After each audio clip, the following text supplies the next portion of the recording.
How's it going, everybody? Welcome back to a brand new Stargirl review and breakdown. Now, this is for episode 3, Icicle, and from the ending of last episode with the man, being the theme kind of song there, this episode definitely capitalizes on Jordan, aka Icicle's return to Blue Valley, and he wants things back to business, basically, with Project New America, and this provided for a very, very interesting episode, and episode 3 is more likened to that of your typical CW episode as well, being that this week the DC Universe version is 44 minutes long, where usually on CW you get 42 to 43 minutes. So from here on out it may be more like this way, because the first couple of episodes on DC Universe were around 52 minutes long. But yeah, no face cam today, guys. Sorry, having some camera issues, but I'm sure a lot of you don't really care about that anyway. The review's still gonna go on as usual, just a bunch more screenshots and footage of the episode. And yeah, especially with the ending of this episode, things are really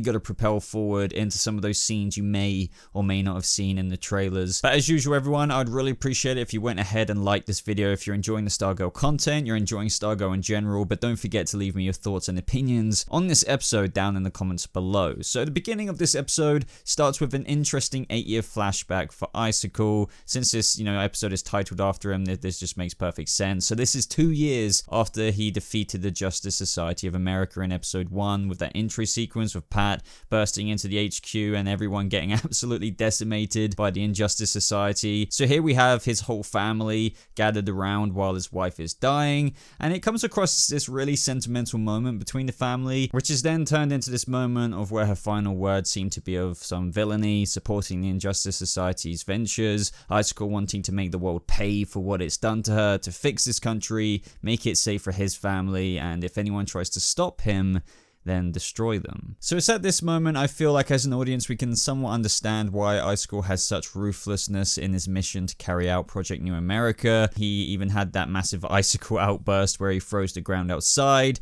but his son was quite focused on in these scenes as well, but more on him later. Now as for Stargirl, well, we can't forget that she defeated Brainwave last week and she's all suited up now, so what's in store for her this week? Well, she's already asking Pat about finding out who the rest of the Injustice Society is. Like, for now, the plan is to find them, surprise them, and kick their ass. Like, very impulsive, young, spirited. Like, it makes sense. Courtney in this is meant to be 15 years old. She kind of got off to a good start with putting Brainwave in a coma, so I think she's feeling a bit overconfident, but it's good that we somewhat have Pat here to counterbalance her enthusiasm. Now, around this time in the episode, we also got to visit Henry Jr. again, who's been sitting by his father's side as he's still in a coma, but the beginning of this scene started off with that coffee cup moving, so it's like Brainwave is trying to reach out with his mind while he's still in the coma. I definitely don't think that this was Brainwave Jr., because it definitely seemed like he was woken up by this, and there wasn't so much emphasis on J. Austin Walker's Brainwave Jr. this episode, but I'm sure, especially from some behind the scenes episode footage, that we will be diving into his character a lot more in the future. Turns out that Icicle came by to pop and visit on Brainwave, but as per the title of this episode, it's really all about him coming back to town, and as it turns out, that Zarek, the wizard, or William Zarek, has been avoiding Icicle's calls, and we spoke about it in last week's review about how out of all of the Injustice Society villains, it feels like he has the most to lose sentimentally, and it was even teased by Brainwave, especially in the last episode, that he can tell that he wants to get his family and run. So I think in these moments he's scared that due to him being left in charge by Icicle, that he allowed Stargirl to put Brainwave into a coma and spark a threat to their Project New America. And speaking of this, we do actually have Icicle meet Zarek at his house, and they go over how he was supposed to handle things in his absence and how he was actually quite hesitant, and overall he just really isn't happy with him. I mean, he even goes into a bit of William's backstory, which I found very cool, with his journey as the villain, the wizard,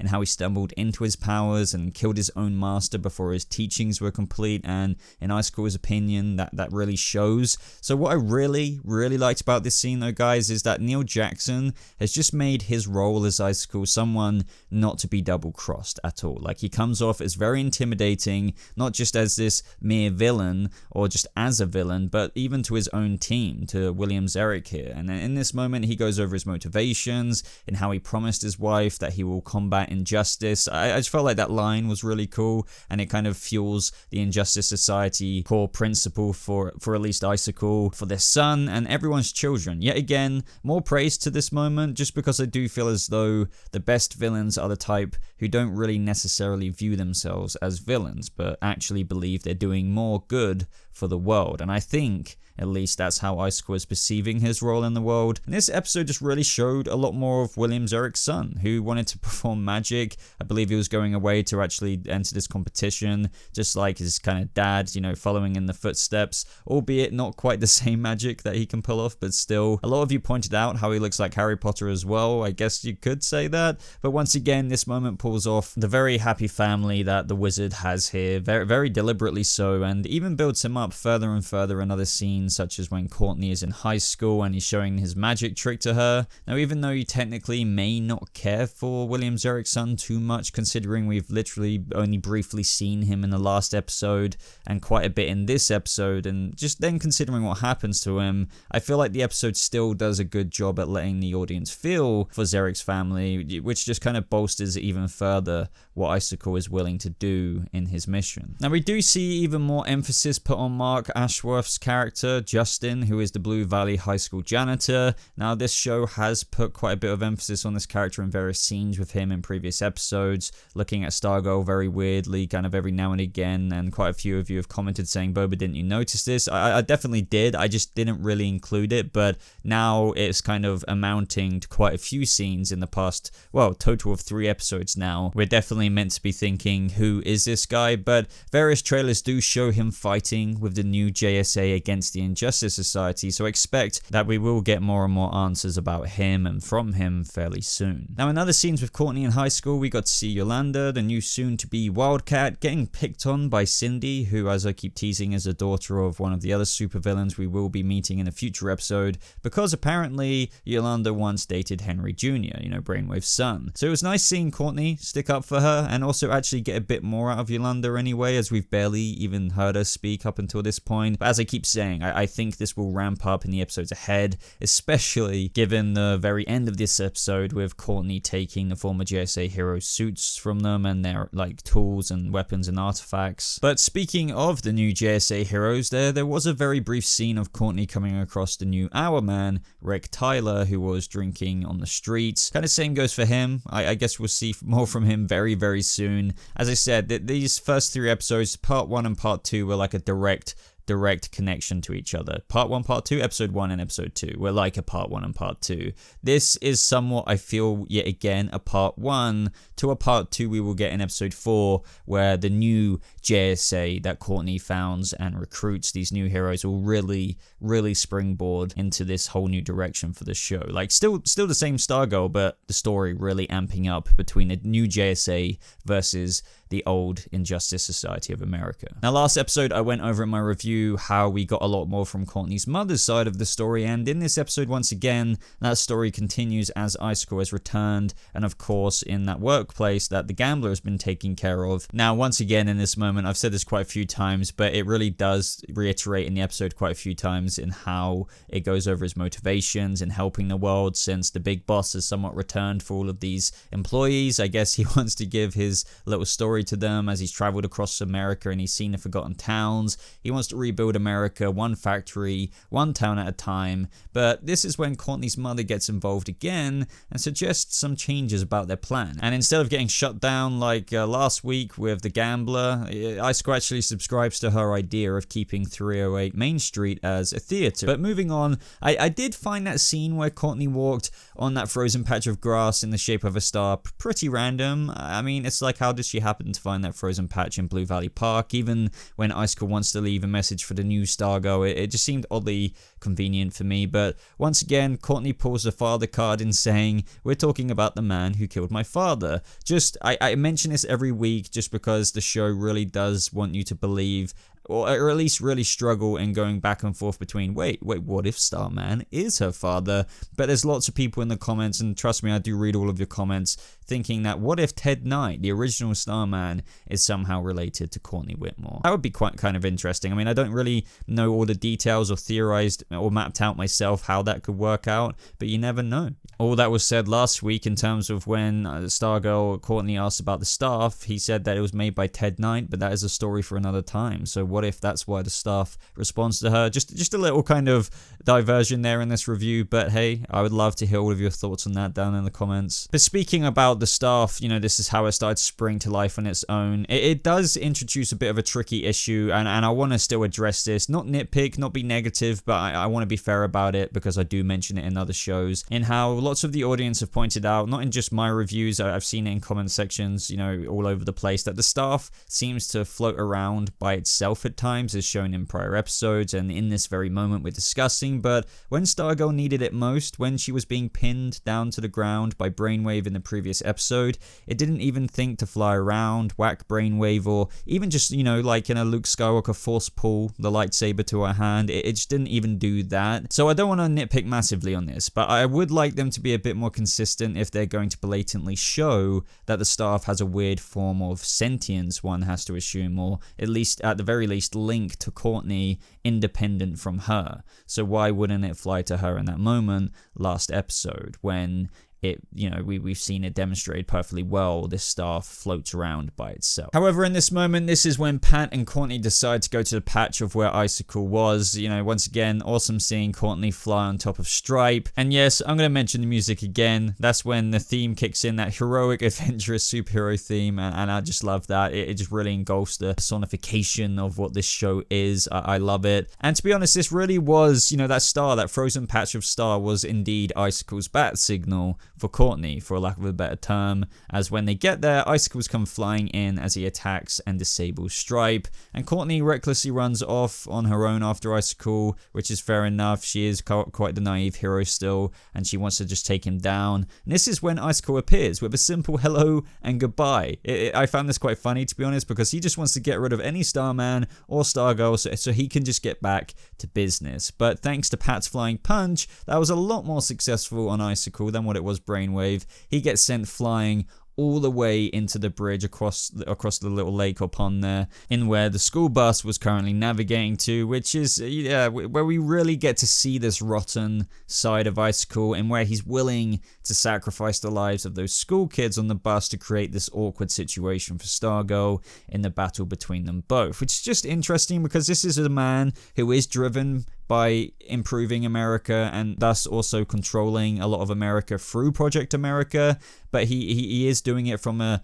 really weird twisted family sense as well, yet he's also perfectly willing to sacrifice these children's lives, which will wreck other families. But I suppose in this villainous, twisted sense, if we really want to try and get into his shoes, maybe the lives of a few will still just help serve him saving the lives of many and securing the lives of many. I don't know. I can't really try and justify a villain's mind here. Luckily, we had Pat around at the same time, because I like to think of this as Courtney and Pat's first heroic dilemma to deal with beyond her fight with Brainwave, because here she has a villain to deal with and kids to save, even though Pat was the real MVP here. Courtney just kind of struggled in what to do. I mean, she could have flown over on the staff, which would have been cool, instead of just, lighting up her staff. But hey, Pat, it was a chance for Pat to shine, and that was awesome. However, this is where a really messed up moment happens, and I guess we've already been over the kind of mind state of Icicle and why he's willing to do this, but they make it very deliberately obvious that Icicle made Joey's cards fly out from his hands with his powers,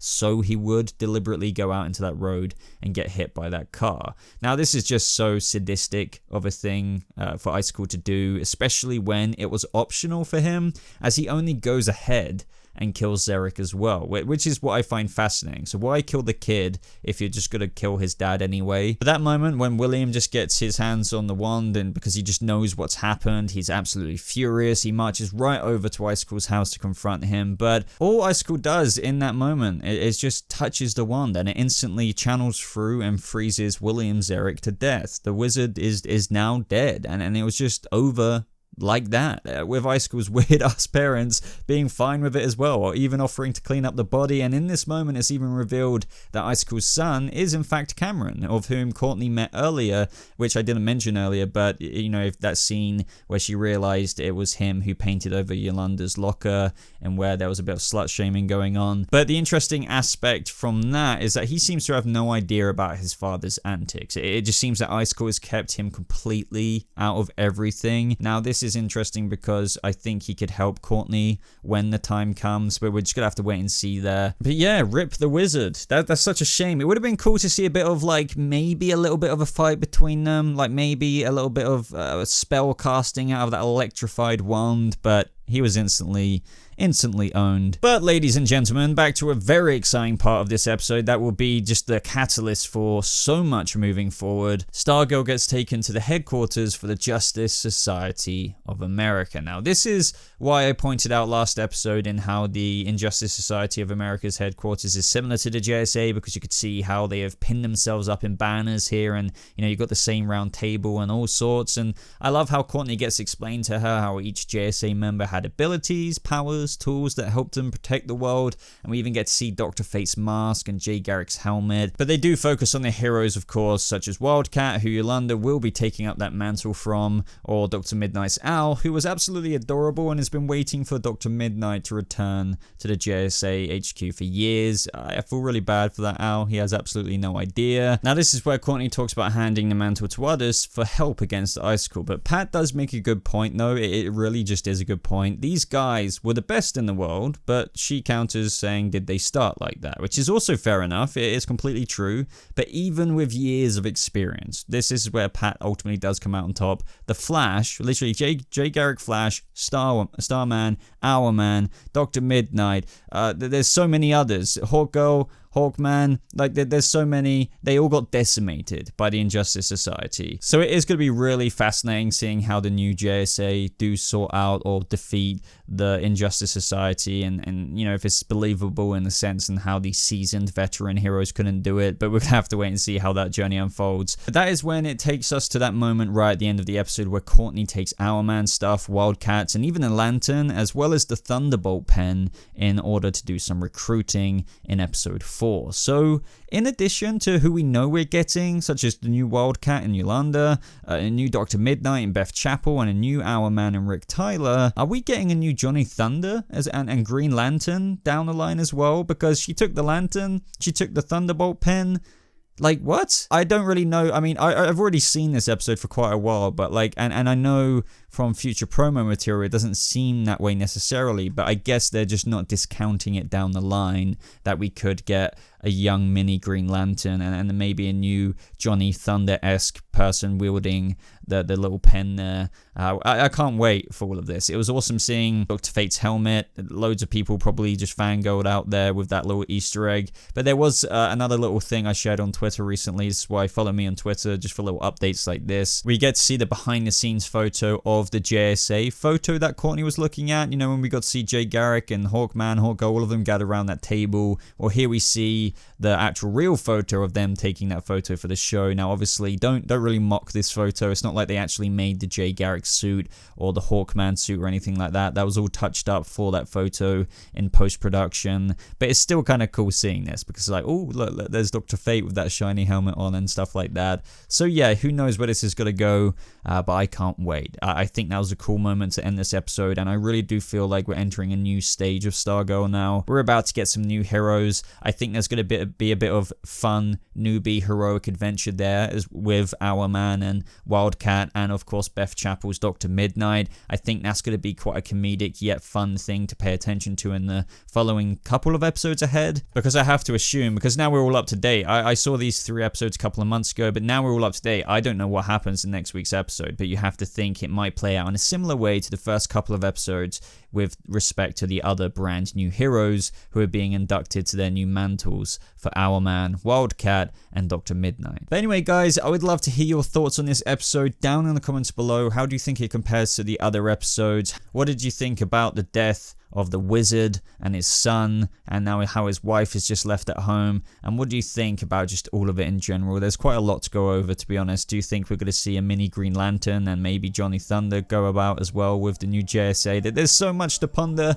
so I will be reading all of your comments down in, well, the comment section down below. But if you liked this video, guys, I would really appreciate a like on it. It really does show support for the channel. I really do thank you for showing all that support to me recently with the Stargirl videos. If you want to follow me further, I do have a Twitter Twitter, I have a Discord, and other places to support me like Patreon and the join button on this channel. I greatly appreciate if you guys check that out. But thank you so much for watching. I hope you all have a lovely rest of your day, and let's look forward to episode 4 now, because things are really gonna ramp up. But I'll see you guys in the next video. Goodbye.